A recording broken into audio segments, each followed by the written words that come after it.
जय श्री राम। घड़ी ने निरमा को कैसे हराया? भारत के डिटर्जेंट मार्केट में एक समय ऐसा था जब निरमा का नाम ही टॉप पर था। लेकिन फिर आया घड़ी डिटर्जेंट, जिसने धीरे धीरे मार्केट पर कब्जा कर लिया और आज भारत का नंबर 1 डिटर्जेंट ब्रांड बन चुका है। इस केस स्टडी में हम घड़ी डिटर्जेंट और निरमा की पूरी सफलता और प्रतिस्पर्धा की कहानी को विस्तार से समझेंगे। हम जानेंगे कि कैसे एक साधारण कंपनी ने मार्केटिंग स्ट्रेटजी, किफायती दाम और गुणवत्ता के दम पर एक दिग्गज ब्रांड को हरा दिया। 1. निरमा का उदय। भारत का पहला बड़ा डिटर्जेंट ब्रांड 1969-2000। 1.1 निरमा की शुरुआत। 1969 में डॉक्टर करसन भाई पटेल ने निरमा की स्थापना की। उस समय केवल सर्फ ब्रांड यूनिलेवर भारतीय बाजार में था, जिसकी कीमत बहुत ज्यादा थी।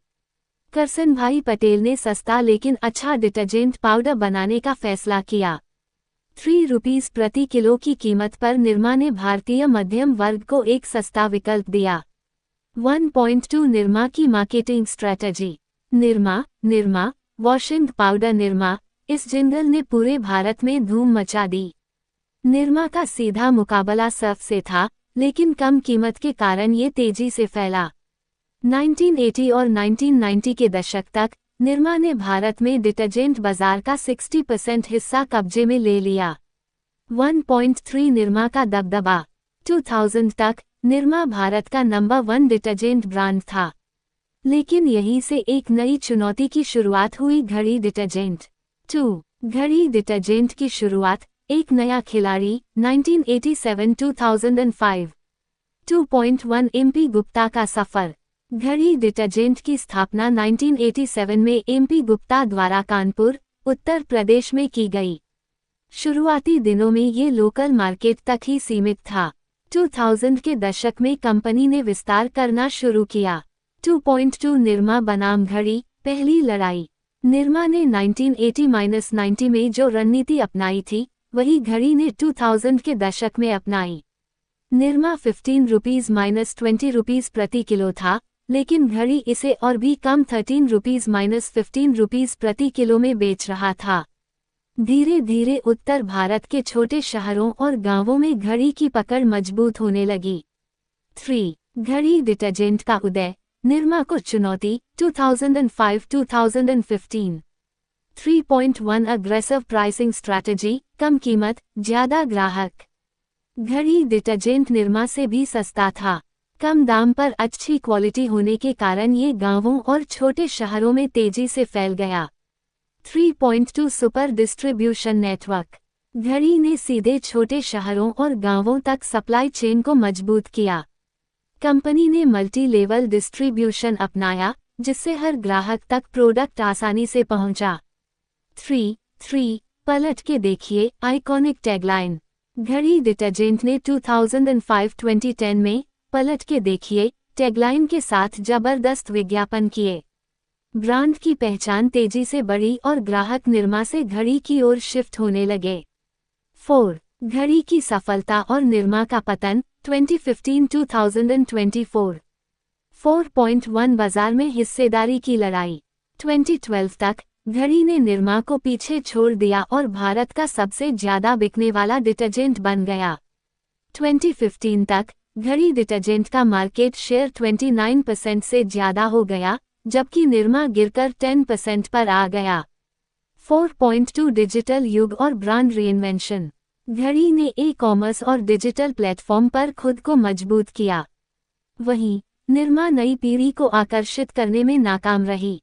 5. घड़ी डिटर्जेंट की बिजनेस रणनीति। 5.1 लोकल मार्केट पर फोकस। घड़ी ने छोटे कस्बों और गांवों को प्राथमिकता दी। 80% भारतीय परिवार गांवों और छोटे शहरों में रहते हैं, इसलिए घड़ी ने वहां अपनी पकड़ बनाई। 5.2 किफायती कीमत प्लस बढ़िया क्वालिटी। निरमा सस्ता था, लेकिन घड़ी और भी सस्ता था। क्वालिटी भी अच्छी थी, जिससे ग्राहकों ने इसे तेजी से अपनाया। 5.3 सुपर डिस्ट्रीब्यूशन नेटवर्क। घड़ी ने हजारों डिस्ट्रीब्यूटर और छोटे विक्रेताओं को जोड़ा। इससे ये हर गांव और कस्बे तक पहुंच गया। 5.4 सही मार्केटिंग और ब्रांड बिल्डिंग।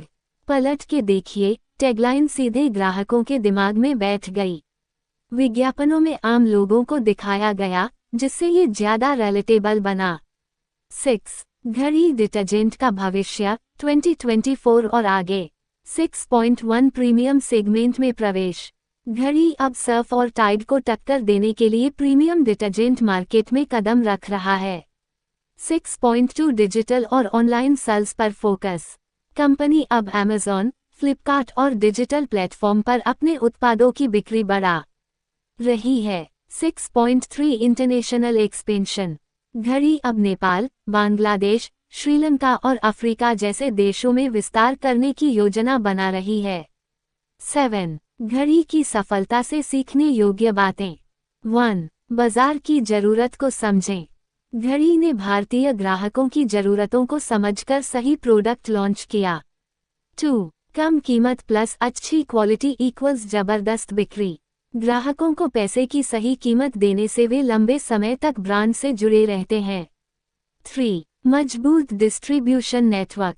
एक अच्छा प्रोडक्ट भी तब तक सफल नहीं होता जब तक वह हर ग्राहक तक आसानी से न पहुंचे।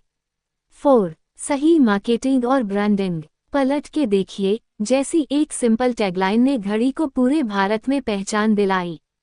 8. निष्कर्ष। भारत का नंबर 1 डिटर्जेंट ब्रांड। घड़ी डिटर्जेंट ने निरमा से वही सीखा जो निरमा ने कभी सर्फ से सीखा था। सस्ती कीमत, अच्छी क्वालिटी और सही मार्केटिंग स्ट्रेटजी के दम पर यह आज भारत का नंबर 1 डिटर्जेंट ब्रांड बन चुका है। अगर आप बाजार की जरूरतों को समझते हैं और सही रणनीति अपनाते हैं, तो कोई भी दिग्गज ब्रांड आपको रोक नहीं सकता। जय श्री राम।